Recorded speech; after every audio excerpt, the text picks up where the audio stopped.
जों खोनादों 300 थाखा हाजिरा होदों, मबेबा गामियाव 20,000 करि होदों। गामिनि मानसिफोरखौ लांनो थाखाय हाजिरा जानो थाखाय रायजो राजाफ्रा थांदों। सिंनिफ्राय गोसो मोजां मोननानै बिजेपिआव जइन खालामनो थाङाखै। एसेबां फैसा होदोंब्लाबो दिनै रायजो राजाफ्रा थाङाखै, बासफ्रा खालि थांगासिनो दं आरो। दिनै जोंनि भैरबकुन्द ब्लक बिपिएफनि थाखाय एकदम गोजोनथावना बाथ्रा। दिनै नैबे किसान बस्ति होननाय बे गामियाव जेराव आदिबासि दं, सान्थालि दं आरो गुरखा कमिउनिटिनि मानसि दं। बिथांमोना इउपिपिएल राजनिति हान्जाखौ सिगाङाव सापर्ट खालामोमोन, खिन्थु दिनै बिथांमोना इउपिपिएलनि खामानि मावनायफोरखौ मोजां मोनाखिसै। बिथांमोना जिफोर बाथ्रा होदोंमोन बाहाय मोनसेबो बाथ्राखौ बिथांमोना लाखिनो हायाखिसै।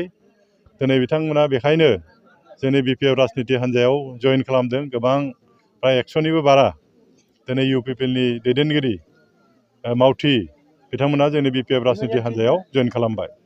आं आसा खालामगोन बिथांमोननि जइनिंजों लोगोसे जोंनि बिपिएफ राजनिति हान्जा नैबे सनायगाव प्राइमारिया बांसिन गोख्रों जासिगोन।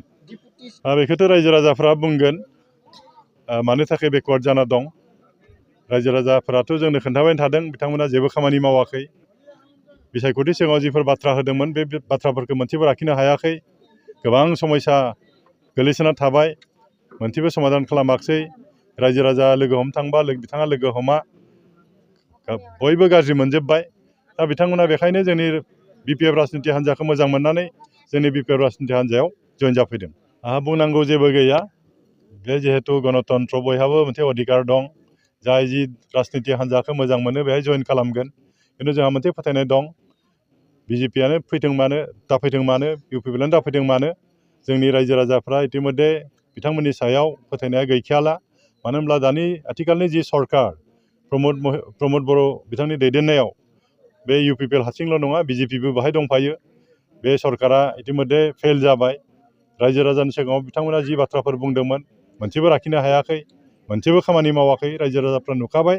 बेखायनो आं आसा खालामो बिथांमोननियाव जुदियाव जइन खालामनोब्लाबो दिनै जिहेतु हाजिरा लाना थांदों, जों खोनादों 300 थाखा हाजिरा होदों, मबेबा गामियाव 20,000 करि होदों। गामिनि मानसिफोरखौ लांनो थाखाय हयथ' हाजिरा जानो थाखाय रायजो राजाफ्रा थांदों। सिंनिफ्राय गोसो मोजां मोननानै बिजेपिआव जइन खालामनो थाङाखै। आं बुंखाबाय, बिथांमोना बयखौबो नुखाबाय, मिथिखाबाय, बिथांमोना जेबो खामानि मावाखै। बेखायनो फोथायनाया गैखाला। बिपिएफ राजनिति हान्जाया जिहेतु 17 बोसोर सरकार खालामबाय, गोबां खामानि मावदोंमोन, गोबां दुखिया रायजोफोरखौ सहाय खालामदोंमोन। बेखौ दा रायजो राजाफ्रा नागिरफिनदों। बेखायनो जि राजनितिआनो दाफैदों मानो, जाय लिडारानो दाफैदों मानो, बिथांमोननि सायाव बिथांमोना रायजो राजाफ्रा फोथायनाय गैखाला। दा बेखायनो दिनै जेसेबां फैसा होदोंब्लाबो दिनै रायजो राजाफ्रा थाङाखै, बासफ्रा खालि थांगासिनो दं आरो।